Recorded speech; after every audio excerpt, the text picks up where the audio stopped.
দুঃখ কষ্ট এটা আমাদের জীবনে পার্মানেন্ট না, এটা সাময়িক। আমাদের জীবনে দুঃখ বেশি না আনন্দ বেশি, সুখ বেশি না কষ্ট বেশি? এজন্য আল্লাহ বললেন, খবরদার, মুমিন কখনো হেরে যায় না, মুমিনের হারাবার কিছু নাই। মুমিনের জীবনে যদি আনন্দ আসে, মুমিন শুকরিয়া করে, শুকরিয়া করলে সওয়াব আছে না নাই? আর মুমিনের জীবনে যদি দুঃখ আসে, মুমিন সবর করে, ধৈর্য ধরে, ধৈর্যেও সওয়াব আছে না নাই? তাহলে আমাদের সব দিক দিয়েই চলা, আনন্দের দিনগুলাতে শুকরিয়া করব, আর দুঃখের দিনগুলাতে ধৈর্য ধরবো, দুইটার মধ্যে সওয়াব আছে না নাই?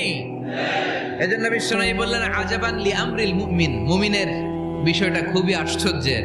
ফাইন আসাবাতহু সাররাউন শাকারা, মুমিন যদি আনন্দে থাকে সে শুকরিয়া করে, শুকরিয়া করলে লাভ আছে না নাই?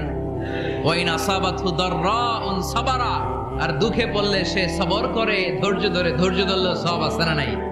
তার মানে আমাদের হারাবার কিছু আছে। মাঝে মাঝে আল্লাহ আমাদেরকে দুঃখ কষ্ট দিয়ে পরীক্ষা করতে চান, এগুলো আমাদের জন্য খারাপ নয়। এই দুঃখ কষ্ট বিপদ আমাদের কোমরকে সোজা করে।